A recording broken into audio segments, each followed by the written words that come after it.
Good morning, Lexiats, Raptor Freak. Sunday morning, snowy Sunday morning here in Toronto today.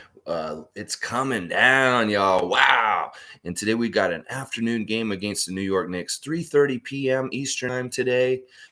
So be ready. The game's going to be coming up fast today. And it's New York. We're going to get them for the third time this season. We've seen them twice already this year, and we've handled them both times. And I fully expect us to handle them again tonight. So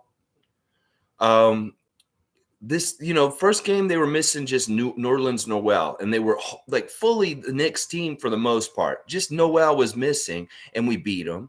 And then the second time we played them, they were missing like 2 or 3 guys, not too many, and we beat them. And this time they're missing like 5 or 7 guys. Like they're missing a lot of guys today. Like let me go over the list of who the Knicks are missing today. This is huge. All right, Derrick Rose had surgery at the end of December. So he's out for like 2 months. Nerlens Noel is out once again. Jericho Sims is out. Julius Randle's in COVID protocol right now. Mitchell Robinson went into COVID protocol this week. Kemba Walker is out. I'm not sure why. House is out. And Fournier is day-to-day. So these are all big things. So these are big players. These are most of their starters. So it's going to be Knicks B team versus Raptors A team today. In fact, we should have everybody for sure today. We have no players on COVID protocols anymore because Isaac Bonga came off of them yesterday, and Scottie Barnes is probable today. So he should play today, and that's going to make the whole starting lineup problem happen again. It's going to be very interesting to see who starts today, how the minutes go down for the Raptors today, because they should be pretty equal around, spread around a lot of different people, kind of like the last game. And hopefully we'll see like nobody get really tired or have any major issues with that. Plus, we'd like to see OG and Fred and some of the guys who've been out have better rhythm in this game. They played good and they made shots and we won the game, but there was a lot of ugliness in the middle of the Clippers game with, bad shooting and not looking like they had their legs. OG looked lethargic at times. He wasn't exactly his true self on the defensive end. So I expect him to look even better today. And if he can score 26 points in a game where he looked lethargic and tired, just imagine what it looked like if he actually is like really like fresh and doing really well. But yeah, this game's going to be fun. It's in the afternoon. There's going to be no fans, which in a way may actually help things because the afternoon crowd on a Sunday can actually draw energy from the court just because people are kind of just having a sleepy time. Sunday afternoon is just a sleepy time for a lot of people on their natural biorhythm because, they're resting for the weekend, and Sunday's just a lazy time. We're not always in our best headspace. We're just kind of casual and chill. And sometimes at the games, people can be tired and lazy, and it kind of gets into the game too. So I'm glad in a way that this early game has no fans at it because it'll be interesting in that way. Now, just some other news and notes from around the league right now I just want to talk about. The Clippers team that we beat on Friday night went to Brooklyn last night, and they beat Durant and the Nets in a game. So we should feel really proud of what we did against the Clippers on New Year's Eve, because that team, without their coach, went to Brooklyn and beat the Nets, number 1 team in the East last night. And that was on the second day of a back-to-back after playing us the night before. So kudos to the Clippers. And, to me, that makes me feel good because we beat them, and then they turn around and they beat Brooklyn. So that's nice. Other notes, DeMar DeRozan in the last 2 nights has hit clutch 3-pointers at the last second to help the Chicago Bulls win the last 2 games at the last second. Amazing clutch performances by DeMar. I'm so proud of him. It's so awesome to see him get these shots and win these games the last couple nights for the Bulls. He is a bona fide all-star for sure. It's kind of been a travesty the last few years in San Antonio that he didn't get more recognition for being an all-star, for being a top player in this league. He kind of was left as an afterthought for the last few years. But this year, you damn for sure DeMar DeRozan's going to be an all-star this year. Oh, yeah. He better be an all-star because some of the stuff he's doing this year, he is so clutch. He has evolved into this amazing clutch player because we saw him when he was growing into this. In the early stages, all the times he was not successful. When he failed at the end of games, playing for the Raptors, and he worked on his game and he got to this point now. I'm so proud of DeRozan and what he did in the last 2 nights, hitting they're 3-pointers, y'all. That's not his bread and butter. He was a mid-range guy. He was a guy just inside the 3-point line. And now he's hitting big threes 2 consecutive nights in a row on a back-to-back to win games. And this is the thing. DeMar nobody else in the entire NBA, in the history of the NBA, has ever done what DeMar has done in the last 2 nights. Nobody's ever hit a game-winning 3 to beat a team 2 nights in a row on a back-to-back. That's NBA history by DeMar DeRozan, former Raptor.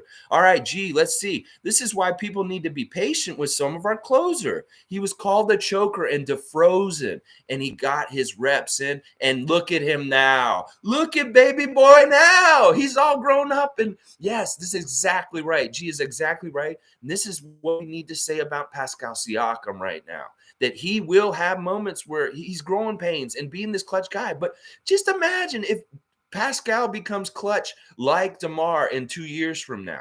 Just imagine that. And we still have him. We didn't give up on him and like ship him out or something like that. That's what he's talking about, G. And he's exactly right. We have to give our guys premium top level room for error and trial and judgment, like over and over again until they finally get it and figured it out. And DeMar's figured it out. And it's such a beautiful sight. It's so beautiful to see. I love it. Oh my gosh. Darren. All right. Good morning, man. How's it going over in Jakarta? DJ Wilson, we need him. Our bench needs him. Yeah, I don't know, man. It's not going to happen. I don't think it will. I think that the really bad luck of him getting positive on Friday afternoon has totally ruined his chances of making the team, because he's in protocols now. His contract's over. He's not technically on our team anymore. It ended yesterday, and he is out there and free to be picked up by other people. And I understand some people are like, well, get him.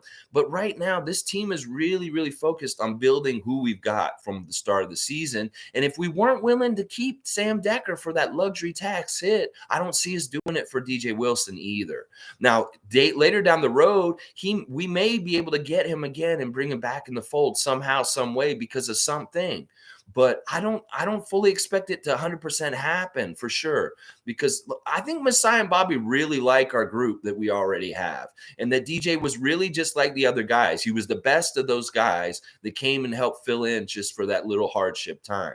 Because, Tremont Waters has already been picked up, and he's going straight to Washington to start playing from them.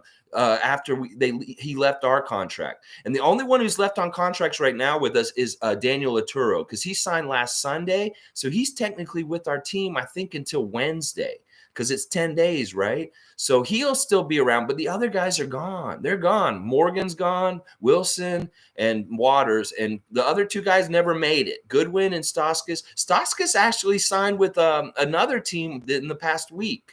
And he's gone to another team. So yeah, fail until you succeed. Yes. And don't be afraid of failing. That is the difference and part of the reason that the great players like DeMar DeRozan weren't afraid to fail over and over again. A lesser man will fail once and never try it again. Never want to put their hand in that bear trap to possibly get like that, like every time, and have the fans, the public come down on you like that. Nobody wants to feel that. So it takes a really special person to be able to make those tough shots, have all the pressure on them, and deal with the responsibility and repercussions of not making it or making it later. And DeMar, oh my gosh, I'm so proud of him. There's no denying that in some ways, DeMar DeRozan is one of the most dominant players in the NBA right now. And I love that. Somebody brought up this whole thing about him and Kobe recently, and I believe this. Kobe Bryant loves DeMar DeRozan. He's a California kid that grew up watching him, and they had a very close relationship. When Kobe retired from the league a few years ago, he gave some proprietary knowledge to DeMar DeRozan, singular, just DeMar. He told him some things about what he does on the court with his footwork and the way that he plays and his mentality. And DeMar is the only one in the league he told. And that's part of the reason why DeMar leveled up when Kobe left, because Kobe told him a secret that he was using, and he gave it to DeMar. So that's a little interesting thing that not a lot of people know this, that Kobe gave some information to DeMar when he retired, and that was part of what put him over the top. All right, let's keep going. Darren, Pascal and Fred VanVleet won the game. Oh, yeah. Wasn't that a beautiful thing to see? Our veterans not too gassed, enough in the tank to be able to make nice executed plays at the end of the game, making baskets. And not only that, we blew them out in the last 2 minutes. I was hoping we'd just get like a 3-point cushion or a 4-point cushion, but they went and took an 8-point cushion. And I love that. I love that we got that. But a big part of that was that team defense in the last 5 minutes of the game. We had a great, I don't know if Nick looked at the matchups and he said, all right, Chris is going to be good for this matchup and trying to stop him with his length and mobility. And he rode with Chris Boucher in the last couple minutes on the defensive end, and it really paid off because between him and Pascal, they were gobbling up all the rebounds and they were covering everybody so well. I really love that. And this is going to be a night-to-night basis on who's got it either offensively or who's really showing it on defense. And it may be the guys that are putting the most effort and looking the best on the defensive end get to play at the end of the game because we can shut down people. That's what we want to get back to. At the beginning of the season, we were doing this whole fourth quarter shutdown of other teams where we completely stymie and stifle anything they try to do. And I feel like we can start doing that again now with our full personnel. Like today, listen, this Knicks team, we handled the Knicks twice already this season with more than what they've got today. They've got much less today. They've got RJ Barrett, Obi Toppin, and their bench guys. That's it. They've got Quickly, and they don't have a lot of their main weapons. So I really want us to pour it on thick tonight. Oh, yeah. I want to pour that today on the syrup all over that waffles. Just pour it real thick, and let's win like 20, 30-point route today. Yes, because we should. With the talent levels on paper, looking at things and the way we started out against the Clippers, we need to beat the hell out of the Knicks today. Oh, yeah. And we beat them today. That's 3 out of 4. And we've won the series against them for the year already. And I love that because the NBA would love the New York Knicks to have a tiebreaker against us, especially since we're right next to each other in the standings. They're literally in the 10th spot in the play-in, and we're in 11, looking out from the outside in, and we need to just take that spot today. Because if we win this game today, and Nick Nurse could say this to the team, you beat the Knicks today, they're out. It's that simple. That is what they could say they're playing for today, because it would switch just like that. 5:30, 6 o'clock tonight. If we beat the Knicks today, we go into the playoffs and we put them out. So that's some good motivation, if you ask me. Let's see, Andrew. Let's go! Yeah, New York Knicks, baby. 75th anniversary. They've been making a big deal all about it. This is a matchup that matters for that anniversary because this is the one that started it all. This is the one here in Toronto, the Maple Leaf Gardens in November of 1946. That is the game that started it all. Maple Leaf Gardens, Toronto, Canada. That is where the NBA started, and this is where we are. And today in our building, not in Tampa Amalie Arena, it may be empty, it may be vacuous, but Herbie's still there and Strizzy's still there, and we got Matt Devlin, and I don't know who's calling it with him. I heard Alvin's got COVID. That's why we haven't seen Alvin Williams recently, is because he is on COVID protocols, y'all. And Amy Audibert has been taking his spot for a while. And I'll tell you, I haven't missed him in some ways because Amy has been phenomenal. It would be really good if we could get them both on a rotation doing games. Get Alvin, Jack, get Amy Audibert. They're all great, and I love hearing them do the color, all of them. And I think that they all should get a shot. Like, it'd be great to have a rotating cast of color commentators for the games, honestly. All right, let's keep going. Darren, but the bench. Okay, here we go. Darren wants us to dump Svi Mihalik and pick up DJ Wilson. Now, the Memphis Grizzlies recently did a move just like what you're talking about, Darren. They cut one of their regular rotation guys from their roster from the beginning of the year for one of their call-ups and put them on. And that's pretty daring to me, I mean, in some ways.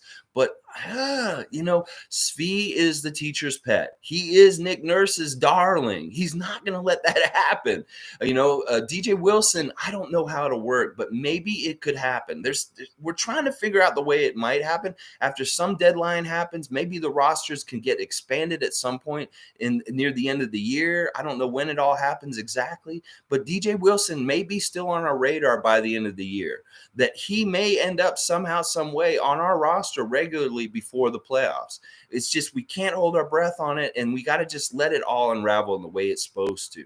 But it isn't the end of the world because, like a lot of experts are saying, we keep them. We have a lot of up front court guys, and all of a sudden, it's really who's going to get the play. We've got Precious, Kim, Chris, Pascal, Scottie, these guys are all good 4-5s in some ways. So we need to keep the minutes with our regular guys. And DJ may never get to play now because everybody's back.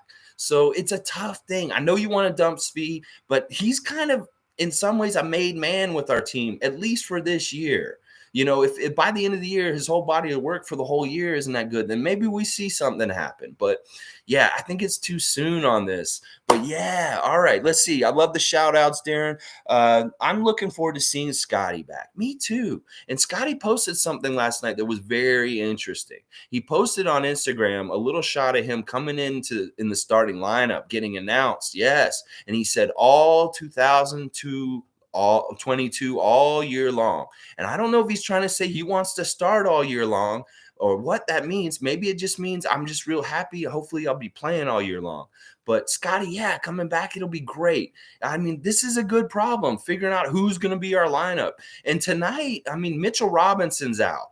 I don't know who their center is. So if Nick Nurse really wants to ride with that five with no center with Scottie and Pascal and OG and Fred and Gary, I'm okay with it tonight because the Knicks are a team that we can do this lineup, sit Precious and Cam, and start Scottie with the main core guys. I really call those four guys the core guys now. Fred, Gary, OG, and Pascal, because to me, they're earned starters. Gary is an earned starter. At this point, I don't think he should be considered to go on the bench for the most part. He could possibly, but for the most part, I like that core of four to be always in the starting lineup. And Scottie, it's okay, fine. As the fifth guy, sure. But it should be replaceable, maybe with Kim, maybe with Precious, depending on matchups and stuff like that.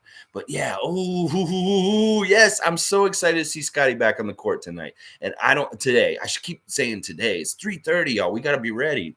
3:30 in the morning for you, Darren. What are you going to do? 3:30 in the morning. Do you stay up for this game? Please tell me. I want to know how you handle a 3:30 in the afternoon game in Jakarta. Okay, let's see. Darren is saying also, this is a start of a new season with everyone back and now other teams and protocols. Knicks, everyone's out. Yes, this is a big thing. And I was seeing this like a week or so ago. It's like we're going to all get off protocols and other teams are going to still have these issues going forward. And hopefully we don't have any more of these issues also. But it's very interesting that like our month coming up, there's a lot of tough games coming up. We play Milwaukee twice in Milwaukee coming up. We got Brooklyn this month. We got Phoenix, got Utah. We've got big names from the West we're seeing for the first time this month. Teams are not exactly who they have been whole season because of lacking certain. When we see the Spurs on Tuesday, they're not going to be who they have been at their best this year. And they're losing right now, partly because so we're going to catch them in a little bit of a part where they're having a hard time. And that's some luck. So hopefully this kind of luck will line up more and more for us as the season goes on. Not that we don't want to play the best of the other teams, but especially with just trying to get our legs back together and getting all together and back in a good rhythm together because we've been all away. This will be good having some games against teams like this. Like this is the Knicks B team tonight for sure. RJ is great, but that's really their only starter playing tonight. And then it's Toppin and Quickly and Burke and stuff like that. So let's keep going. Darren, only 2.5 games behind 76ers. We're very close to a lot of stuff. We're like close to the 5th spot in the playoffs. Like really, if we go on a nice tear, we could be nice and ensconced in that top 6 out of the play-in bracket very easily within. This is the thing. In wrestling, they strap rocket ships on certain wrestlers and push them to the moon. Well, we're about to get a rocket ship to our back, and we're going to start shooting up the standings. Oh, yeah, I see it. I predict it. I don't have to be Kreskin to see this. Y'all know it too.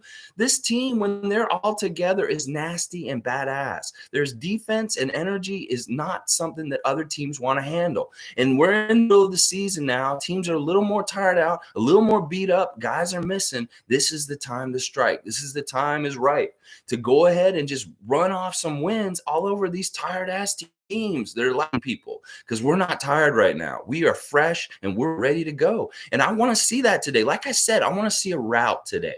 I don't want to see this game be close at all. We could jump out on them like we did against the Clippers on Friday night and not let up, not even let them sniff being close to us. Double-digit lead the whole game, and by the end of the game, maybe a 20, 30-point win. Yeah, that's what I want to see today. And I really feel like this is realistically very, very, very possible and will happen today. I love it. I love it. Let's keep going. Darren enjoys. Okay, hang on. I went too far down. MK saying that Amy has been killing it. Darren saying Amy says all the stuff. Darren says he enjoys her. Honestly, she is on point and she knows her stuff. You know that's really interesting about Amy Audibert? She posted a tweet recently saying a year ago on New Year's, she was working multiple jobs and considering a career in law enforcement, y'all. Like, that's the crossroads that this woman was at just a year ago. And she's saying in her message, believe anything is possible. Because look at that. She ran with 2021 and she ended up being a broadcaster on the Raptors. So listen, that's a crazy life change to go from in 1 year. And, you know, that really does inspire that you can go and do what you set your mind to if you just set your parameters right. Like me with this stupid thing. I'm like, no, don't do this. Nobody's going to care. But yeah, you know what? Things are happening and I'm enjoying it. It may never be anything big or consequential, but I'm enjoying it being here. And at least some of y'all are really enjoying it. I feel the love. I really appreciate all the messages yesterday. They really helped me so much because honestly, this has been a hard time during the pandemic. I'm not going to lie. Andrew saying Scottie is back. Yes, Scottie, let's go, Scottie. Yes. All right, let's keep going. Watching at 3:30 a.m. Darren's going to be watching the game at 3:30 a.m. Jakarta time, and you will be up and watching it. I love that, man. That is a true Raptor freak. That is, oh my gosh, this is the epitome of it, that you're going to be up from 3:30 a.m. till 5:30 a.m. in the middle of the night in Indonesia watching this game tonight. I love it, man. You're a real one. Oh, yeah. MK, I don't know if you're talking to me, Darren, but I'm doing great, and I hope you are too. That's it. He is. He's talking to you, man. I know he is. All right. Since Cavs celebrated beating our 10-day contracts, they have lost 3 in a row. Wow. You know, there's a lot of interesting wins and losses going on. Like, I mentioned this already. You guys know that Clippers team came back to the States last night, to Brooklyn, and they beat Kevin Durant and the Nets after we beat them on Friday night. That's the thing I'm saying, the ebbs and flows, the ups and downs. And we can catch a good wave and start surfing on it for a little bit these couple months right now. We can get way over 500. That's right. This is the climb to get right over 500. The next 2 games, win this one, beat San Antonio, and boom, 500. 500 at home and 500 overall. And not only that, guys, the countdown to 1,000 is on, baby. Because we beat the Clippers on Friday night, we only have 3 more wins until 1,000 franchise wins for the Raptors. So if we beat New York today and San Antonio on Tuesday, then Milwaukee will be that game where we might possibly be able to win 1,000 games overall for the whole entire Raptors franchise. And that is a huge milestone. So count down with me. We got 3 to go, guys. All right. I love it. This is such a fantastic time to be a Raptor fan. Seriously, we're on the down low. Everybody thinks we're scrubs. Everybody thinks that we're a dead team, that we're scrubs and clowns, and we're not who we are, but we are who we are, and we're going to show them real soon. Oh, we are. Let's keep going. We read that. Andrew, our team can make a run now that we are healthier than everyone else. This is true. This is just the truth. We have not had anybody like all together this whole season. How many times has OG and Pascal played together this season? I mean, a handful. And this is the thing. We were still a pretty good team. We were about as good as everybody else still, because everybody's been middling right around 500. So listen, once we kick it in and actually have everybody together, well, then by logic, we should be much better and jump ahead of all these middling teams that are right around 500. Everybody who's right around a 50-50 record, we're just about to put that foot on the gas and go right past them in the race. Oh yeah, it's not a sprint. This is a marathon, and we are running in this marathon. We're about to hit a nice patch of road where we can really get going. I believe this. I see it coming, and today is going to show it. If something crazy goes on, happens today, we'll figure it out tomorrow. We'll talk about it and see what happens. But I fully expect us to rout the team today. We bet because we beat a better team of the Knicks the first time, and then we beat a little bit less better team than the Knicks, but better than the team now. So it just makes sense. If they have even more people out, we should beat the crap out of them. Oh yeah. Oh yeah. I love this. All right, let's keep going. Yuta, sore ankle, not good. Sad to see him hobbled. Yeah. I don't see him on the injury list. Let me just make a check. We really don't have anybody on the injury list, guys, right now. I think David Johnson is our only injury on the list right now. And let's see. David Johnson is out today, and they're saying Scottie is probable. And that's it. And then the only other jackass on there is Goran Dragic. And I'm going to tell you something right now. Goran Dragic is pissing me off. He's exactly who I always thought he was, is a dirty little snake asshole. Yeah, I called him the professional earlier this season, but he threw all that professional shit right out the window with how he's acted recently.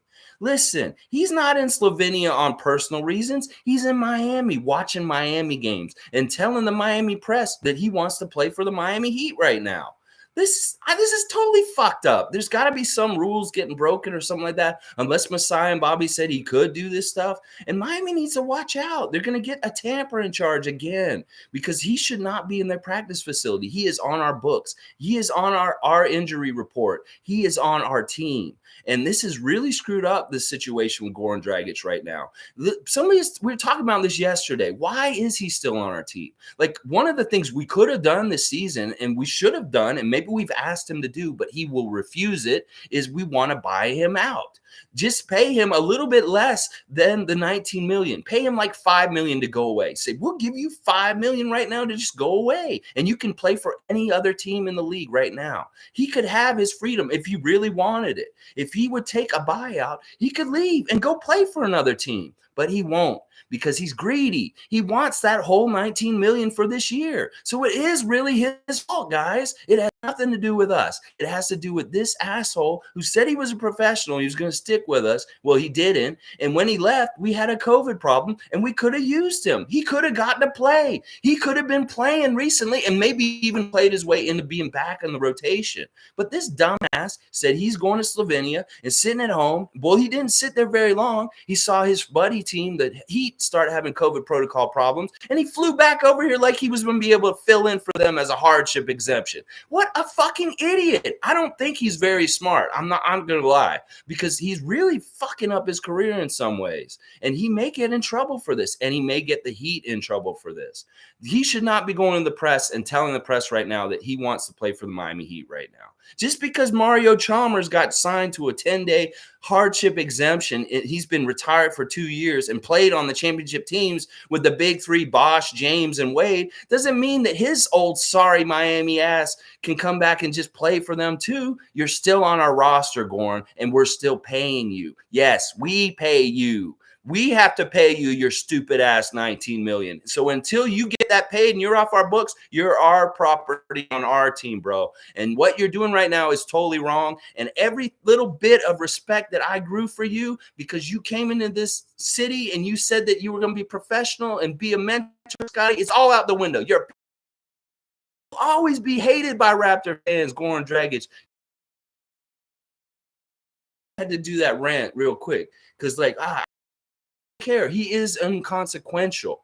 to our ultimate scheme in the plan of things. But this to me, it just smacks up. It's kind of like, I hate to say it, like if you're in a relationship with someone and all of a sudden you see them sitting on the couch at TV with the other person that you're married to them, but they're at somebody else's living room watching TV on the couch with them.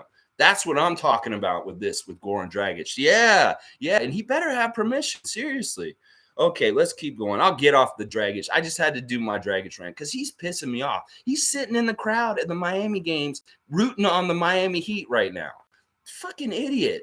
All right. Hope Delano comes back healthier. Delano's okay. He didn't play a whole lot in the last game. He'll be fine. It's just like right now it's going to be super competitive. So he's going to have really productive quality minutes while he's out there.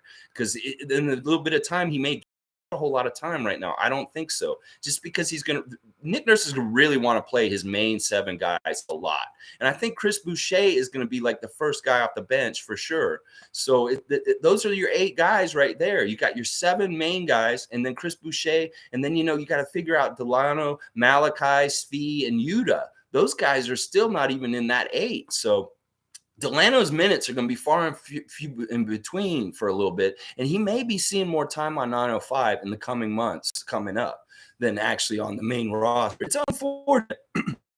It's a great problem for the Raptors to have, honestly.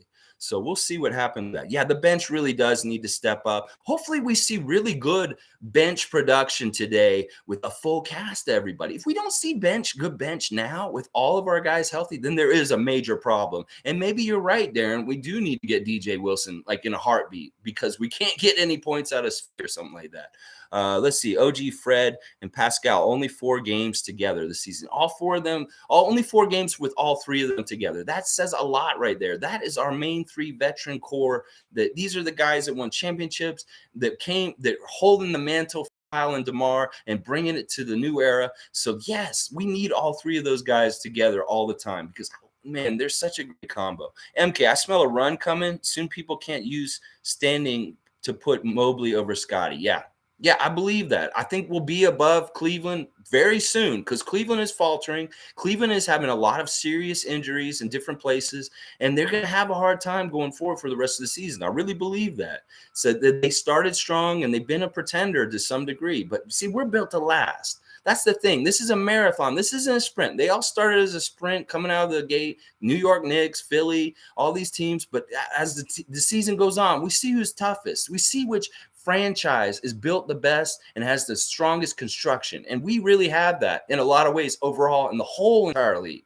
And I love that. Okay, a good run. I hope D picks up. I really think it will. I think with the right personnel, our defense has been a shadow of what it's supposed to be just because of personnel and the talent we've had to put out on the court in recent weeks. So we're going to see the real deal Raptors defense and energy and stifling stuff where the other team can't do nothing because we're positionless and we've got all these 6'7" guys with wingspans and they're all over the place and people don't like playing that. And it's going to be like that. Oh, yeah, we're going to see a lot of that. Marlon Toby, good morning, man. All right, let's talk about this asshole. Dragic was seen practicing the Miami Heat practice facility. That guy needs to. Yeah, I mean, what is this? Buddy, are you away for personal reasons? Is your personal reason that you don't want to be a Toronto Raptor? Because that's what it seems like. I don't think it had nothing to do with nothing with your family or nothing like that. You just wanted to leave and go back to Slovenia. Well, listen, man, he should have stayed in Europe till the end of the season. He fucked up coming back to North America and showing up in Florida. Goran Dragic, you should have just stayed home until the end of the season unless we had traded you. We traded you, then you go and report to the new team you're on. But motherfucker, why are you back in North America right now? You're supposed to be at home. This is so messed up. Oh, my gosh. Happy New Year's to Marlon also, man. Thanks. And Happy New Year's to everybody. This has been awesome. All right, let's keep going. Gee, did he get that personally hurt from playing off the bench? He was professional at the beginning. So what happened? I'm trying to figure it out. On that road trip, he left right after that West Coast road trip. We went over there. That was a long grind of a road trip, 2 weeks away. Maybe while he was on that trip, he's like, what the fuck am I doing? He probably didn't. I don't think he played a single minute on that whole road trip. So he's just traveling around, and maybe it's like COVID times. He's like, I'm putting myself at risk and I'm not even getting to play. And, my agent's telling me because I'm not getting to play, it's looking really bad for me. So maybe my agent's telling me that I need to just leave and go home. It could be a lot of different things. I don't think Goran Dragic is a very intelligent person, honestly. He's an athlete. He plays basketball, but I don't think he's a very smart person, like common sense wise. And he may have some people around him that are giving him bad information and bad advice. And, when they got back, he took off. And it's so stupid because the timing would have been really good for him to actually get to start playing again. So I think he's been shooting himself in the foot left and right in the last 8 months or so since he became a Raptor, where he shot himself in the foot with that dumbass interview saying he didn't really want to be on the team. And then now he shot himself in the foot by leaving and doing this crap now. So it's such a mess. When I don't have to talk about Goran Dragic in relation to the Raptors ever again, I'll be very happy. I'll be very happy, honestly, because I don't want to talk about his sorry loser ass. I'm not even lying. And he doesn't even really matter to our team at all. Like I said on the live stream yesterday, in that deal for Lowry, we got a package. And in the package, there was some precious goods, and his name is Precious. And inside that package, there were a bunch of styrofoam peanuts that were used for packing just to get the package here safely. And those styrofoam peanuts, you throw them out. You don't use them at your house. They were Goran Dragic. He's styrofoam peanuts, and Precious was the goods. So that's all that we wanted in that deal. It's so stupid. Oh my gosh. All right, let's keep going. Let's see. G says Miami traded him and he's still kissing their ass. You know what it is? It's honestly, he saw the Miami team go into COVID protocols. Kyle's out. Jimmy's hurt. Bam's out. All these guys are out. And he sees opportunity in his own sick, twisted head, not realizing that his contract's with us. You can't just show up there and say, yeah, I'm ready to play. You idiot. You're still on our roster. You dumbass. We're the ones paying you. You don't need to be in. You should be at OVO shooting around and staying ready with us. I don't care if you don't like Toronto or you don't think you're going to get to play. This is the team you play for. And every other player in the NBA, for the most part, has had to do this. So Goran Dragic, you go on the list with Alonzo Mourning. You go on the list with people like Kenny Anderson. So, you're on that list now, buddy. Good job. You're not only on the dirty snake player for Miami in the playoffs, hitting Kyle with dirty shots, you're now on the I won't report to Toronto asshole list also. So fuck you, Goran Dragic. That's just what I have to say for you for a Happy New Year. All right, let's keep going. All right, Darren's got the right attitude. Meh. Dragic, 35. He might not play again. He will get bought out. I want him to get bought out. We should have bought him out like 3 months ago and just had that roster spot already to start developing somebody else. It's so stupid why he's held up and tied up in our organization still. I know it's exactly that he won't take a buyout because he wants that $19 million. He knows he will never get a payday like this ever again in the rest of his life. So he has to get this $19 million now. And it's really just pure greed. If he really wanted to play for Dallas and go play with Luka, he'd take a buyout. But he's not doing that. So fuck him. Fuck Goran Dragic and his stupid ass shit. Take your buyout and go play with your friend or go play with Miami. You could do that. You just need to take less money. And you know what? He's not worth the money he's supposed to get paid this year. He's going to get it. And that's part of the travesty too. It's so stupid. Yeah, I think Dragic is signing a vet's min after this. For sure. Nobody's going to want to give him any money. What is the value in him? Honestly, he's a borderline. He should be a G League player at this point. Honestly, I don't even think he's an NBA level type player. These Miami Heat fans inflate his value. They think he's so much better than he is. They thought he was the best player in the deal between him and Precious coming to us. They think that he was the better get in this. They're stupid. No, he wasn't. He's so aged. And honestly, he looked like he was 5 speeds slower than the rest of our team when he would play. He did not fit in here. And I'm just really appreciative of Nick Nurse of giving up on him early enough that he didn't become more of a problem with our rotation and taking up minutes. Do you imagine how pissed off we would be as fans if he was forced to play over and over again in games and he just kept fucking up and we're just like, why are we still playing him? So thank God Nick Nurse cut the cord on this so early in the season because other coaches may not have had the balls to do that to him. They may have been like, well, he's a professional. He's in the NBA fraternity. The NBA is telling me I should have to play him because he's so great. No, fuck that. He has nothing to do with us. He sticks out like a sore thumb on this team. So he didn't need to be here. Let's see. Scottie is still commenting on Dragic's IG, so not sure what's really happening. Scottie and Dragic, I'm sure, are good friends still in all this, and that's fine and stuff like that is whatever.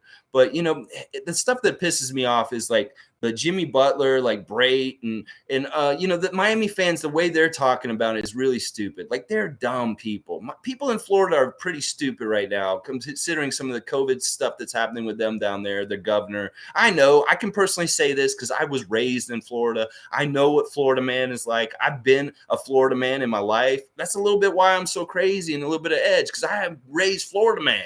Like, I'll fight an alligator. I'll do stupid shit like that, But listen, they're dumb down there. They think because Dragic is there, all of a sudden he's magically on their roster again, and that somehow they won this trade with the Kylie Lowry trade by getting their guy back like some magic boomerang all of a sudden back. But no, he's not on your team. He can't legally play for y'all.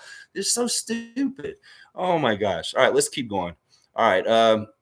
Darren saying Malachi is done as an experiment, unplayable. His D poor, too short. His O is shite.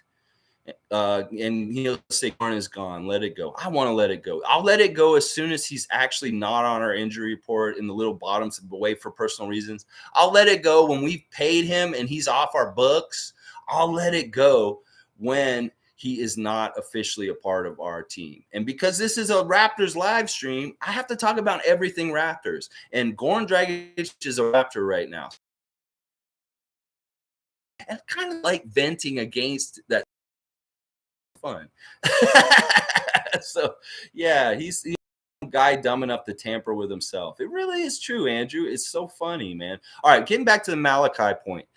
Nick did a smart thing with Malachi and Svi in the last game. He didn't let them play too much in the Clippers game. He let them play just a taste and get a little taste of success, get a shot to go in for each of them, and then yanked them, pulled them right out. It was beautiful and brilliant because it builds just a little bit of confidence, because I'm sure they lost a little confidence in those games before and how bad they looked and stuff like that. We don't listen. This is the whole point of things. When I get down on these guys, I want them to succeed still. I don't turn on them. I don't hate Malachi. I don't hate Svi. I just want them to play better, and I want them to succeed. I'm rooting for them to succeed.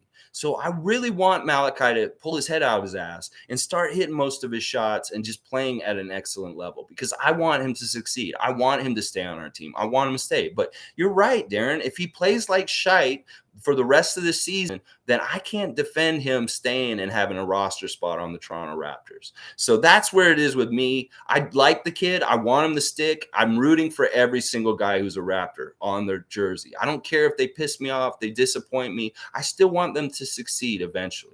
So, all right, let's keep going. Giovanni, Alexi, it was mutually agreed by Raptors and Dragic. It's a tactic by Raptors to try to get Dragic to give a meaningful discount on his salary to make it worth buying him out. Gio, that makes sense. If Dragic won't give a meaningful discount, it's not worth buying him out. No point buying out Dragic for $19 million. Yes, I totally agree with everything you're saying right there. But I really do think it is like something like where Masai and Bobby may have given him a figure and said, you really want your freedom? We'll pay you this much right now and you can go. And he said no.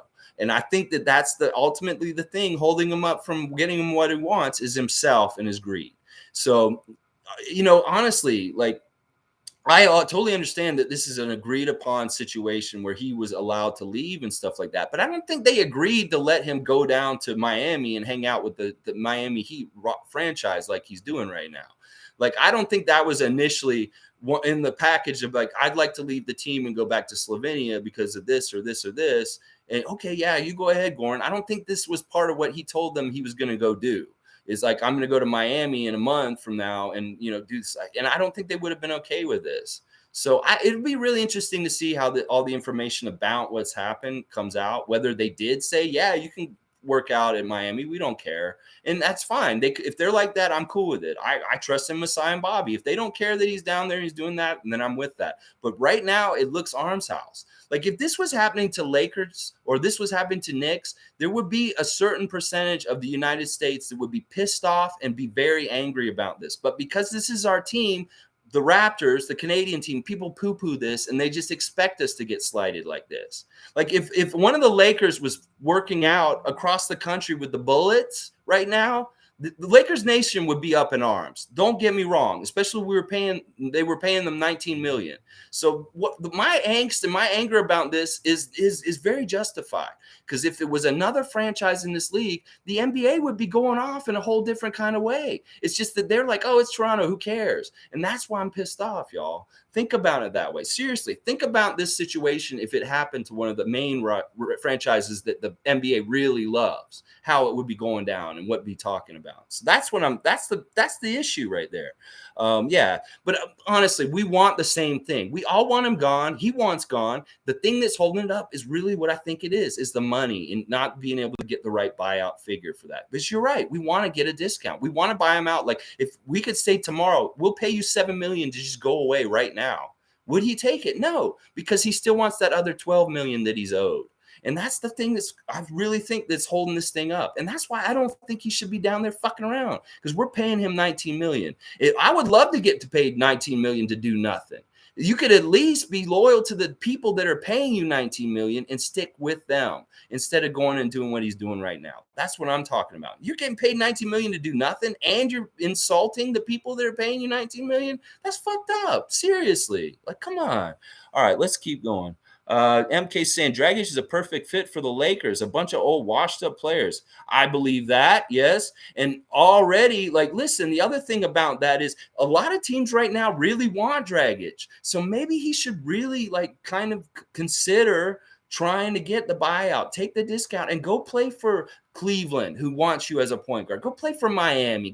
You can go fucking play with Luka. Do any of that kind of stuff. Just take the buyout, Goran. Get out of our hair, and we won't have to deal with you anymore, and you don't have to deal with us anymore. And then we can play you, and we can smack you around, you little Slovenian piece of anyway. All right, let me keep going here. We got fired up. I've been fired up about this Goran Dragic thing. You can ask my girlfriend. This whole weekend I've been saying fucking Goran Dragic, piece of shit motherfucker. I've been saying that all weekend. She's been trying to get me calmed down. I'm not even on the stream and I'm saying this shit. I'm telling you, I've been fired up about Goran Dragic. I was thinking about how I was going to cuss him all day last night. Like I was like, I got to cuss Goran Dragic in the morning. Let's think about how I want to cuss him.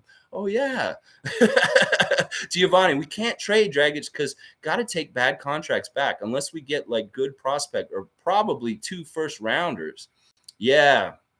I mean, he's just untradeable. It's like that. Nobody wants him for that price. We're saddled with him. It's just a bad situation all around. Miami's dumbass paid him this stupid contract, and they wanted to get off the hook for his big balloon payment at the end, and now we're having to pay for it. And this was such a huge favor we did for Kyle Lowry. We have to deal with all this Goran Dragic bullshit because this really was the favor for Kyle. We did this to honor our greatest Raptor of all time, and it's biting us in the ass. The road to hell is paved with good intentions, and we had good intentions to help Kyle get what he wanted, and we did, and now we got to deal with this fucking stupid shit with him. But honestly, you know what? My emotion, the way I'm acting like this, is a little embellished. I really don't care. I said this at the beginning of the season. I don't care if Goran Dragic shows up and reports or not. He's inconsequential to the Raptors' future in any kind of way. So it's like as soon as he comes off the book, he's a gift that gives then. So, we can't lose in this situation. I just want to cuss at somebody for being an asshole. And he's an asshole. We know he is.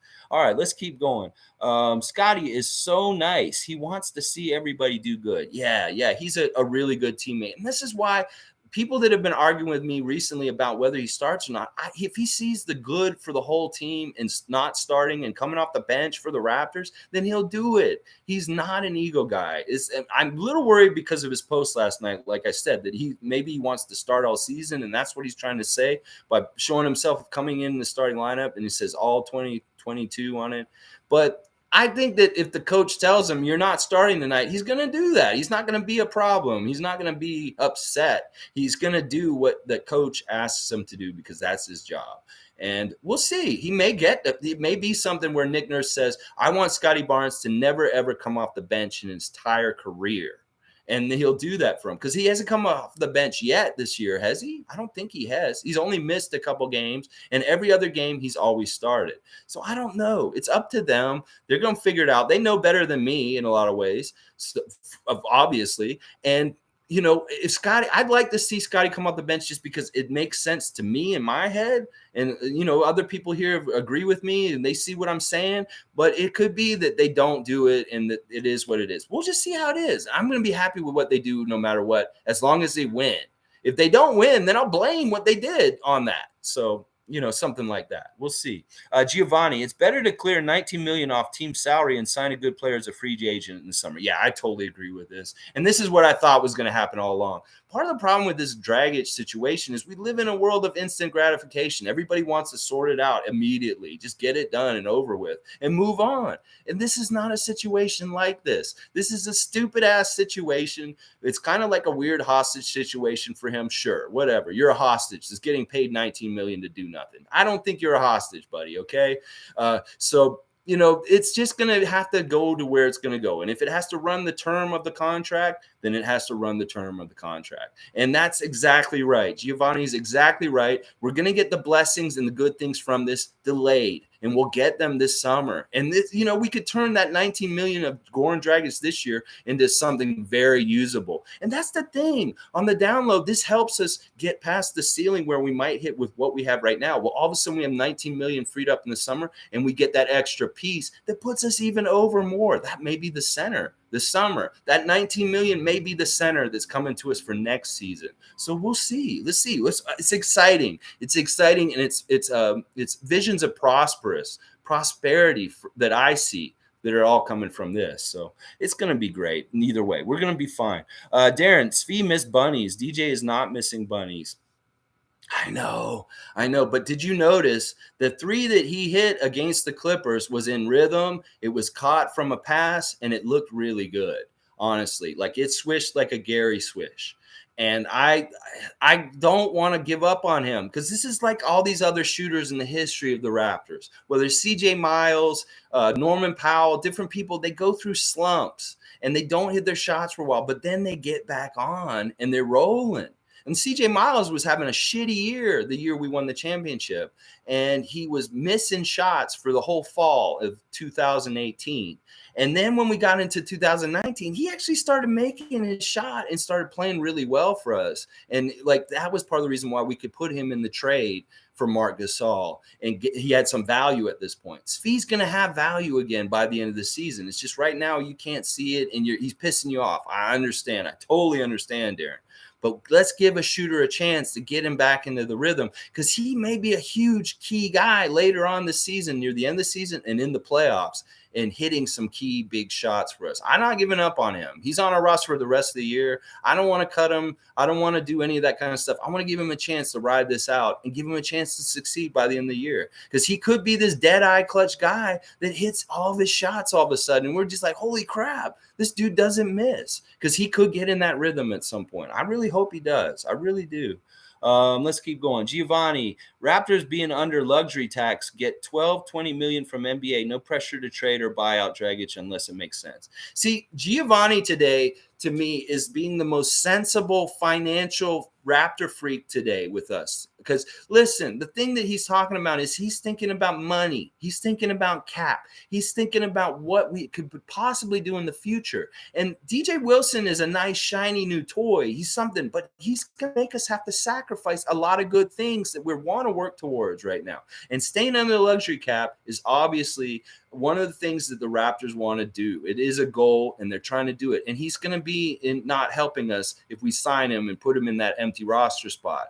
So they're thinking long-term. They're thinking about what they got to do right now. And you know what? They don't want to seem desperate. Sometimes when you sign a guy like DJ Wilson and you add him to your team, that means that you're desperate or something like that. We're not desperate. We're not really a desperate team. We're working in a very methodical, thought out way, and he's not a part of the plan. This whole COVID protocol period just recently was not a part of our plan. We didn't think it was going to happen. This was emergency, and he was just here to help for a short period of time.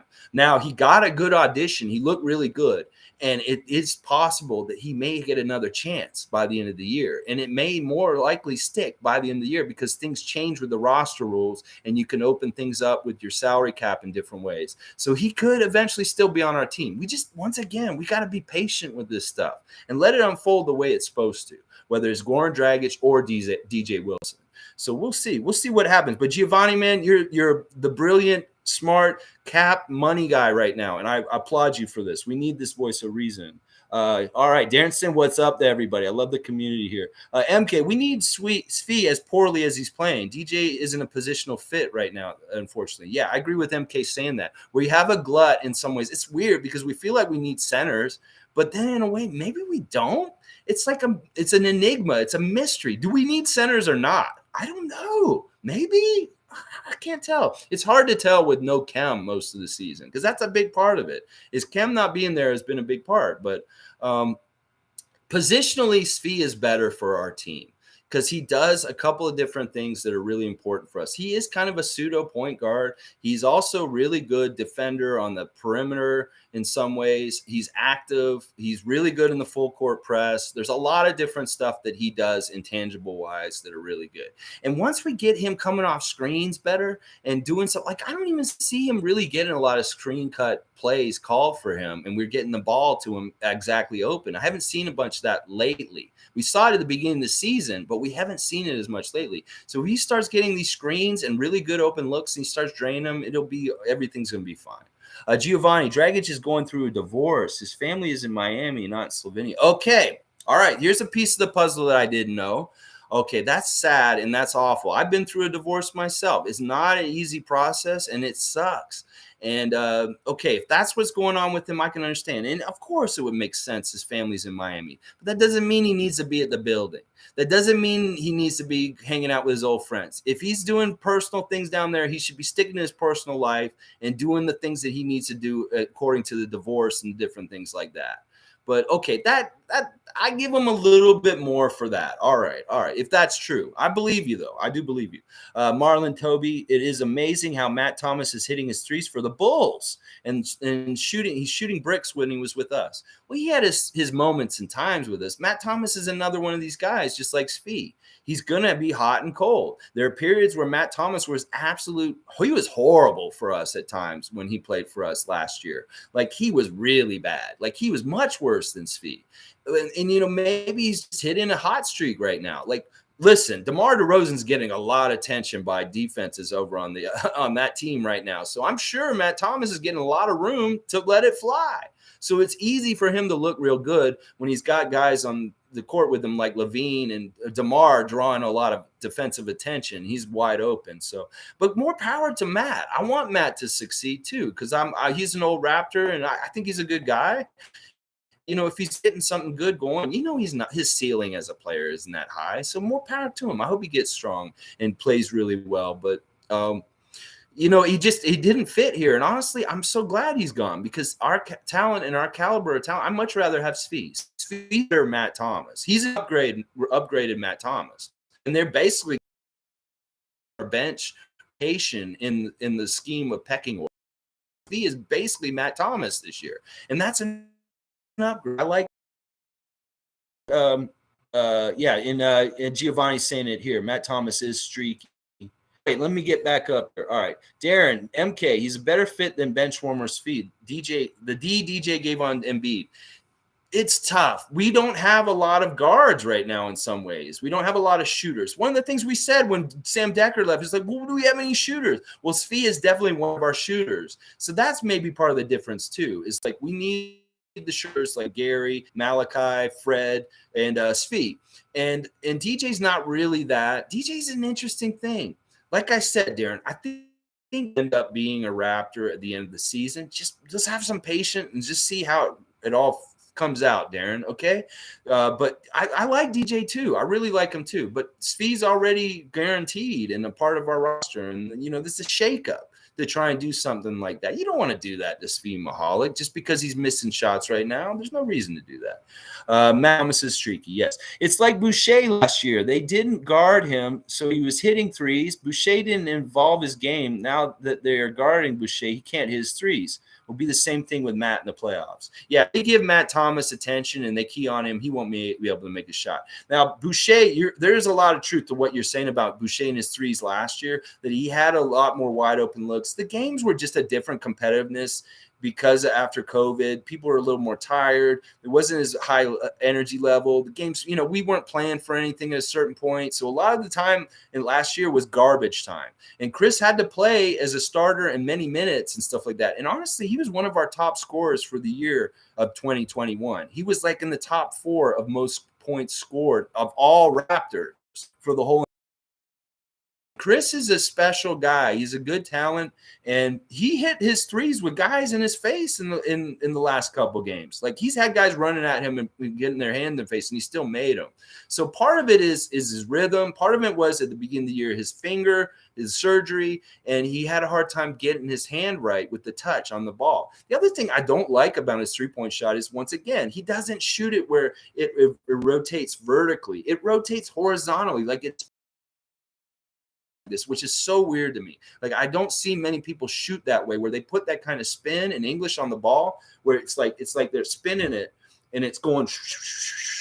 And what happened, instead of having that top spin like Kawhi would, where it would bounce up and get like 4 bounces and fall in, it has a weird side spin, so it makes it rim out and careem out of the basket into the lane, like that way. And that's the one thing I don't like about his fundamentals with this Trey Boucher three-point shot, is that it's not a good fundamental shot because of the horizontal spin he has on it. It's such a weird spin. And I've been seeing it very closely, like in the last couple of games. I don't know if the camera angles are better or something like that. And I'm like, holy crap, that ball's spinning sideways. Like, do you guys know anybody personally in your lives that you played with on pickup games or whatever level of basketball you played, that somebody had a spin that spins sideways like that instead of up and over? It's very weird. But Chris is in a good place right now. He's in a good groove. He's meditating. He's rebounding better. He's playing better defense. His three-point shot is kind of an extra. It's a cherry on top. It's not exactly his bread and butter and gravy right now. His bread and butter and gravy right now is hitting the offensive boards, getting putbacks, and getting lay-ins near the basket. He's one of our better guys at making sure the ball goes in around the basket. If you look at him versus Precious, he's one of the guys that makes sure that the ball gets in the basket. Like Kem's another one of those guys on this team that's really good at finishing around the basket. So Chris may not necessarily get us threes on the regular, but that is a nice weapon for him to have still. And he's taking them now, so we can't be too upset. All right, let's keep going. Let's go, Knicks. Yes, Darren, I believe you are going to be right today. 3:30. Remember, it's an early game, guys. I think we will crush them on D, and I think that hopefully it'll be a 20, 30-point route. That's what I'm saying. Giovanni, I heard he was going through a divorce, but didn't know if it was just a rumor. Yeah, okay, if this is something we're finding out today as Raptors Nation, Raptors Freak Cult, it is what it is. I'll give him that assumption, but still, it's not classy that he's at the Miami place. I mean, I guess he could be working out in Miami, and that's fine. He gets the blessing. But telling the press he wants to play for the Heat, that's a big no-no. That's a big no-no. So don't do that. Don't do that, Gordon. Just shut up. You shouldn't be talking to anybody. Just go into your private life and just deal with your private life. Okay, let's see. Boucher gone next season. Ooh, I don't like hearing that. Once again, these 4 from the championship year, this thing over here. All right, this picture right here. The one that's in purple right there on my. Each offseason, we've lost 2 of them. The first offseason was Danny. The second offseason was Serge and Mark. Last offseason, it was Kyle, Norman. And Chris is one of these championship guys I don't want to see go like that. We only have 4 left. We have OG, Pascal, and Fred. They are essential and important. And I know that Chris doesn't seem like he's important, but he is. And I want him to stay as long as possible. And he is too good. Other teams want Chris. Don't get it twisted. Chris is not a scrubs. Chris is not somebody that is not wanted in this league. Other teams would love to have Chris Boucher on their team. And we're lucky to have him. We need to think this way and I'll keep allowing him to stay here. Darren, Delano, Champagne, Yuta, Precious, Rest, gone likely. What? I don't know. Okay, you're saying those guys stay, and then the rest of the bench are gone, is what I think what you're trying to say. Though only those four seem like keepers. I like all four of those names too. Listen. I'm glad you're not our GM, Darren, because you are a cutthroat gentleman. You got to give these guys a chance to develop. That's the whole word, and develop. We were just talking earlier about DeMar having the room to fail over and over again to get to the point where he's at now to succeed. And we have to have that's part of development. You have to allow room for failure, Darren. These guys can't be perfect. They're human. So please, let's stop town. We want them to succeed and stay on our team and be successful. We want them to grow and get to new levels in their game. We don't want them to continue to have trouble, and then we have to cut them. That's not what we want. We want our guys we invest in to succeed and get better and better. Because when better and better, all of them to collectively, then the whole team gets better and we over succeed. We over achieve higher than anybody in the rest of the league expected because we saw potential in these guys. We gave them a chance. We gave them chances to fail, and they succeeded eventually. So please, let's stop running guys out of town. I'm a fun guy. But doesn't tax kick in at the end of the year?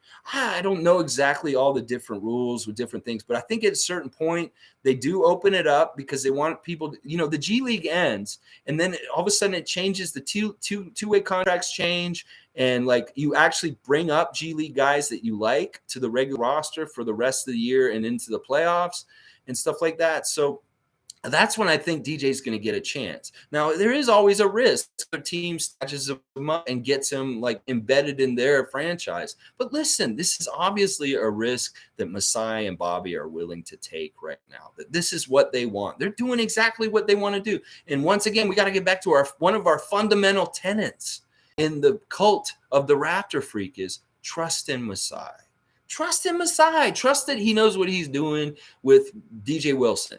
If DJ Wilson's has a destiny to be a Raptor for a long term or even in the short term coming up still, it'll happen the way it's supposed to. Trust in Masai. All right, let's go on. Maybe they can sign Wilson and worry about tax before trade deadline with a trade. That's the thing. They're going to do something. They'll figure something out. They'll finagle something. They'll make it work. And hopefully they'll be able to do it where they can check all the boxes. They don't get they keep the luxury tax benefit of not going over luxury tax and getting the money that Giovanni was talking about earlier. And then also they can maybe figure out a way to get Wilson into the fold and on our team for the playoffs and at the end of the year. That's a lot. It's a tall order, and it may be very complicated to all figure out. And it may partly be timing. Different places, different dates, how different things open up with the rules at different times, stuff like that. I'm a fun guy. Can't cut anyone. Their contracts are guaranteed, so we'll always be on our cap. That's the thing. Yeah, when you're saying cut Svi, we can't just cut Svi. We want him to play for us. We want to encourage him. We want to foster and believe in him because we want him to succeed because we're invested in him. This isn't like, you're off our team because you suck. We are paying him money. Here's a contract. We have to pay him anyway. So instead of like getting a second Goran Dragic and pissing him off, we want to make him happy and keep him going and have him good because, we don't want two Dragic's on the team. We get off Svi and then, he's on personal reasons. That's no good. That's two roster spots and guaranteed money going to guys that we aren't even using. So, that's a good point by I'm a fun guy. He's right on there. Okay, let's see what we're talking about here is divorce. MK. Yeah, divorce changes things. I kind of feel bad for him now. He went from on top of the world in 2020 to divorced and unwanted at his job. Yeah, I mean, when you say it that way, I felt bad for him at the beginning of the year when people were comparing him to Kyle Lowry, and the resumes just don't stack up. And like the whole idea of like Kyle getting to use his number, but him not getting to use Kyle's number. I was like, yeah, I feel kind of bad for him. I do feel a little bit more bad for him getting this piece of information about him, but I still think he's fucking up. I still think that he's an idiot, and I still hate him. And yeah, you can have all these things going on in your life, but when you have a job, sometimes the employer doesn't give a shit. They just want you to show up and do what you're supposed to do because you're getting paid. And some employers are more humanistic and they will take into account that you are going through a divorce and dealing with things. And I think that's what's happened with the Raptors is they've understand that he's going through a lot right now, and that's why he's allowed to leave. So injured, knock on wood, we do not have a strong guard as backup. I don't know if I'd agree with that, just because we're the kind of team that could do it as a collective. We've shown that. Like, if we really have to, we could have Pascal carry the ball. We could have OG carry the ball. We could have, Delano is an okay point guard in spurts. Malachi is still serviceable. So, I don't totally agree with that. I think we do have some hidden point guard depth. Like, even Scottie is something untapped in this whole area of being the ball handler and kind of directing things also. But I do agree with this. Fred is steady. He's steady Freddie. He's the one we're in a point where we're having a hard time scoring. He's the kind of guy that will take it upon himself to get a drive to the basket, an easy basket, or hit an open shot to get us going again. And I love him for that. And that is something that's been essential from him also, for sure. But I don't know about I will agree that maybe not that strong point guard backup or like the classical point guard backup, but I think we have good depth at that position to be able to look out. So, MK, a commentator said Boucher's shot looks like a spinning globe.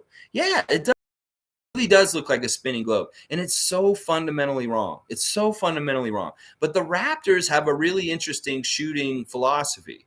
They don't want their players to have to shoot perfectly fundamentally. They want the players to shoot comfortably, whatever they're comfortable. If it works, then they want them to continue to do that. So Chris's comfortable shot is shooting it like a globe, and it works to it for him. So they want him to just be comfortable with the shot and shoot it naturally. And in some ways, but in some ways, that's also an interesting philosophy as a team, that they want the players to play in a comfortable way. Like, the whole way they've been developing Scottie's jump shot since he came there is they're really looking at his natural tendencies and what he likes to naturally do and just adjusting it to be more fundamentally sound. So, and it's working, obviously. We see what's happening. Yeah.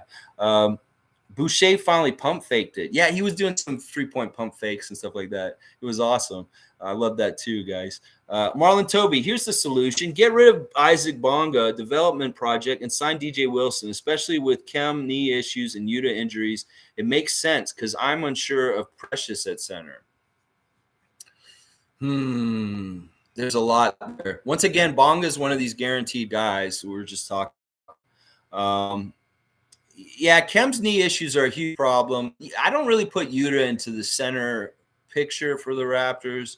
And then Precious as a center is a development project. He'll get better and better. I think Precious is really good defensively as a center right now. It's just that he looks bad because of his offensive bunnies and different things like that. But I think that his positioning, especially from the beginning of the year, he didn't look as good with our system right away.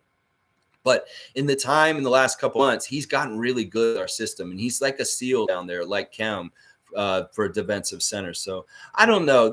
That's a tough, people will say maybe our weaknesses are at point guard and center, that we don't have a lot of depth at point guard. We don't have a lot of depth at center, but we have a lot in the middle, and we have a lot of multi-talented guys in the middle that kind of bleed over into those two positions and are able to take some of the weight at those positions. So it's a very deceiving kind of like statement in some ways to say, well, we don't have depth at center, or well, we don't have depth at point guard, because we actually kind of do in a weird way because of our versatility in all of our players. So let's keep going. Goran just needs to stop talking to the press. Yes, I agree with that, G. He really should. He's just digging himself a hole. Darren, once again, Svi's got to go. He has not hit more than two threes in a game this year. DJ plays half a game, outscores, and plays meaningful D. Svi will need to hit more than 2 threes in more games to be useful. His D isn't. See, I don't see that exactly how you're saying. We've already talked about this ad nauseum. I'm going to move on to the next statement. Chris is important. His wingspan, blocking, and putbacks are very useful. If used properly, he's useful. Yeah, I think he's useful. He's a great rotation player. He's a great bench player. He's somebody that we can use for situations and different things like that. I really see a lot of value in him. I agree with you. Darren, he's laugh out loud. Alexi, last year, complete bench was cut. I'm cut through. Well, that's the off season, Darren. We're talking about when it's in the off season. We're not in the off season.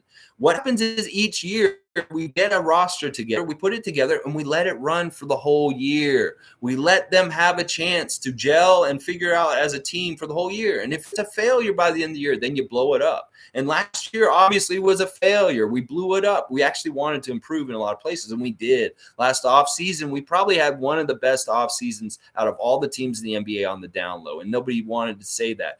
Just alone and re-signing Masai Ujiri to that extension, that was the biggest signing of last year. And getting Precious and Scottie and some of the pieces we got last year, that was huge. So you got to wait, man. This is the middle of the season. He has the whole year to fuck up. And then at the end of the year, we'll cut his ass if he's completely garbage by the end of the year. If we see the whole body of work for the whole year is exactly what you're seeing and saying, and then, yes, that will happen. But this is the middle of the year. We can't do it now. They're guaranteed, as Giovanni said, and we got to wait and give him a chance to see what happens all the way through. He could be in the playoffs. He could be a playoff hero and help us win some games, like by hitting a big clutch shot at the end of the game. We don't know. He could have an OG shot, like an OG shot in the bubble at some point. I'm serious.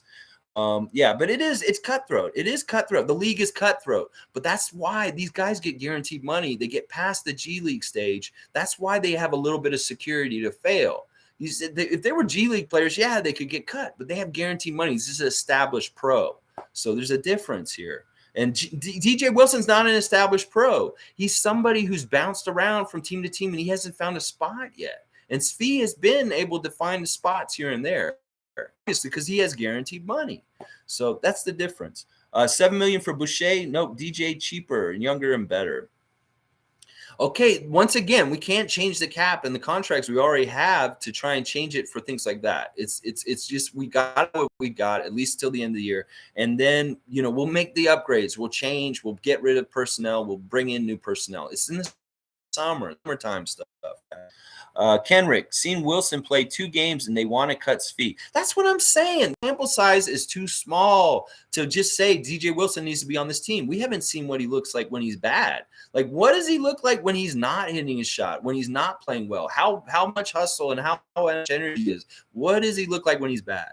So, in Svi, listen, all right, I don't want to talk about Svi anymore for the rest of the stream. Because honestly, there's nothing really more to say about this. G says, I want DJ too, but he hasn't been scouted yet, and so we need to keep that in mind.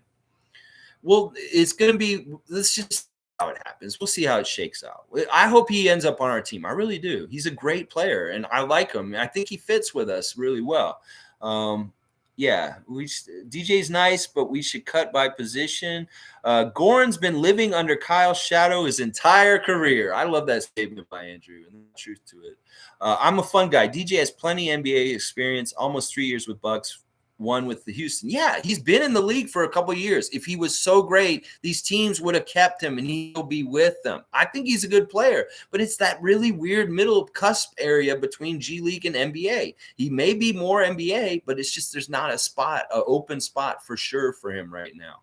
And, what you just said right there, fun, is totally true. DJ is an NBA player. He's got a lot of experience, but that also tells you something, that he hasn't stuck. He didn't stick in Milwaukee for some reason. He didn't stick in Houston, and he's in the G League. There's something there. And it may be that no spot was just open for him or was bad timing or something like that. But that still say something in it. He would be on one of those teams that they really wanted to keep him. So we got to look at that. It's too bad he did get COVID on Friday. There was I was thinking maybe he went to the wrestling match on Wednesday night, and that may be I wouldn't fuck around if I was a G League player right now in this COVID world, because, not having COVID is very valuable, and guys are getting positive right before they sign these hardships and they're losing them. So I wouldn't be doing anything. I'd be staying home and staying away from everybody, just practicing and staying in my basketball grind zone. And I wouldn't be touching or seeing anybody, because getting positive tests, DJ Wilson on Friday might have fucked up his chances to be on our team. I'm not lying. It's really too bad he got it just on Friday, because he should have played in that Clippers game, and he would have played a lot of minutes and might have looked really good in that game and made it even harder for us with this discussion we're having today. So let's see. Yes.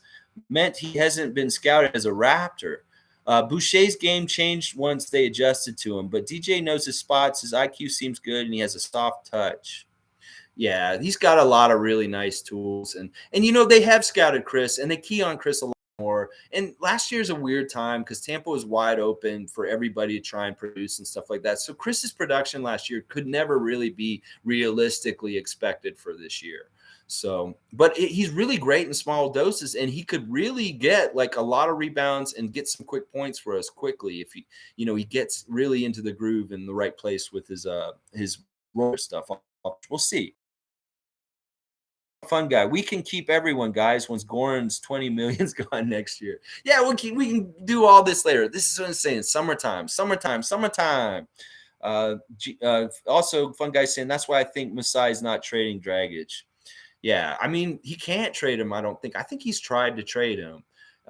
Cleveland just traded to get Rondo. If we could have gotten in on that deal, that would have been awesome. Like Cleveland send us somebody for Dragic, and they got Dragic as their fill-in for Ricky Rubio. Sue was bringing that up the other day, and I think that she was right. If that had been could have been something that worked out for us. But once again, Dragic is not like, I don't know. I think that hampers our ability to move him because we're not in close contact with him. So I don't know. I don't know what's going on with him.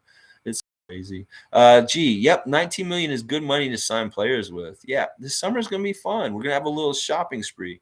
Darren's fee bounced around to stick. That's why he was free for Raps. Yeah, I'll agree with that. That's totally true. He has stuck and found his place, and that may be true this year too. He gets his 1-year tryout with us, and exactly what you're saying is going to happen. I mean, I don't know. Listen, I'm invested in the round winning, and I just want guys to help us win. And whoever comes and does it, I'll be happy with that. It's not that they're replaceable, but they are in some ways. But listen, Nick Nurse really likes Svi Mihalik. He is a big reason why he's here. He's a big reason why he's getting played a lot, and he must see something in him. So much like I say, trust in Masai, we got to trust in Nick a little bit here that he understands. Like Masai and Bobby wouldn't have signed him and let Nick say, let's get this guy if they didn't see value in him also. Because they're not letting Kawhi Leonard run their franchise. They're probably not letting Nick Nurse run their franchise. But I'll bet Nick Nurse was the one who said, I want Svi Mihalik on my team. And they said, okay, we'll make this happen to help you, coach. And he got him. And I think that's part of it, is that Nick really believes in him. And there must be a reason why Nick does. And we've got to wait and see why. We'll see. But you're exactly right, Darren. He has bounced around. He hasn't totally stuck. But he is a little bit more of a peg up than DJ Wilson in that whole scenario of sticking with the team, because he's actually had contracts with these teams. And I don't think he's been in G League as much. He's actually been on main rosters and been parts of NBA rotations for Oklahoma City, Detroit, the Lakers, different teams that he's stopped at. Okay, here's an interesting one. G's saying the Lakers wanted Svi, but he chose the Raptors. See, that's there you go. There's something like that. Okay, Darren wants to put money on whether Svi will be a Raptor next year. I believe his contract is for 2 years, just so you know. Before you want to put money on this, Darren, I think his contract is for 2 years. So just so you know. Yeah, he has a player option for next season. So we'll see. Okay, Darren wants 10 points off the bench, and then he'll be happy from Svi. Oh, my gosh. Yeah, I hope Svi doesn't exercise it. He sucks. Okay, so fun guys in your camp, Darren. He wants him gone too. Nick Nurse will bench him more. Champagne's already taking minutes. Not missing shots. His IQ is low with bad fouls and always getting blown by in turnovers. Yep, fun guy trade. Okay, guys. All right, we can dump on him more and more. And, a lot of what you guys are saying is true. I won't disagree with it. But as once again, I've said a couple times, I want to allow him room to succeed and eventually get things going back in the right direction. So, all right, guys, one last one. We're at 120, and we're not even talking about the Knicks. This is amazing. All right, Marlon Toby. Siakam is too open with his dribbles. He needs to protect the ball when he's coming up the court. In that Clippers game, he turned the ball over twice consecutively in the same spot. Some of the dribbles and handles of the Raptors do concern me. There's different players that are very casual with the ball, a little bit too high dribbling or not, very scary with the ball. And, it's a common problem in the NBA, all in different kinds of ways and different things. Like even Fred's dribble sometimes to me looks like a carry, the way he dribbles and stuff like that. But Siakam's doing so much good right now. I mean, come on, we can give him a little bit of an allowance. If you look at his stat line from Friday night, if you see just 2 or 3 turnovers on there with everything else, I'll take it. I'll take it, especially since our turnover number on Friday was 7. We only had 7 turnovers that whole entire Clippers game, and they had 12 or 15 turnovers themselves. So we beat them in turnovers. We got more points off turnovers, and that's a huge key for us to win games. And so we were okay with turnovers. That was actually the first game against the Clippers that we hadn't had a whole lot of turnovers in a while, because we had a lot of turnovers in the games before because of the lineups we were putting out there. But we took care of the ball really well on Friday night against the Clippers. So I don't know. Yeah, Pascal did so much good in that game. I'm a fun guy. Siakam has been amazing since that bad stretch when he returned from injury. I hated him then. Yeah, he had to find his rhythm. This is the thing, guys. We can't just magically have these guys just show up and be perfect right away. They have to go through the coming back and get in the rhythm, get in the wind, and all that kind of stuff. And Pascal's doing a good job. Honestly, he looks in top form. I keep calling him Rico Hines, Pascal Siakam, because that's what he looks like. He's killing people right now. He's doing better not getting trapped in doubles and passing out. Yeah, he is doing a lot better with that. I really believe that because other guys are getting assists from him, and he's also like having a lot of success with other guys scoring. I mean, he has the ball, he passes it out. So, all right, let's go Raptors. We're playing the Knicks at 3:30 today. Let's keep that. We got to take care of this one. It's not a gimme. As much as it looks like it might be on paper, it is not a gimme. We got to play all out and beat them. RJ Barrett's coming to Toronto. He's wanting to look good in his time. There's no hometown fans there. We got to stop RJ. We got to control quickly. We got to stop top end and just make sure that we outclass, out talent the New York Knicks today and get up 3-0 in the season series against them. Win the season series today. Beat the Knicks. Get into the playoff play-in spot, number 10, and put them in number 11 spot where we are right now. So let's go. Bing bong, bing bong. All right. Like, comment, subscribe, share. Thank you guys. Happy New Year again. I really appreciate, once again, all the nice comments yesterday. I really appreciate it from you guys. It really, really keeps me going. And tomorrow, hopefully, we'll have a good reaction stream where we're just talking about awesome things that happened today, this afternoon. All right, guys. Scottie Barnes is probable to play where everybody's available. Bonga's off COVID. We have nobody on COVID protocols at all right this minute. And that is fantastic. Meanwhile, other teams are having their coaches, their players going in. We have announcers going into COVID. We have referees on COVID protocols where they're calling G League refs up to play in the NBA because they don't have enough NBA refs. This is a crazy world we're in, and we're in this little healthy bubble right now. Let's not break it, and let's just run the table now with this healthy Raptor team looking badass and bing bonging all over those New York Knicks. NBA 75, baby. Let's go. Woo!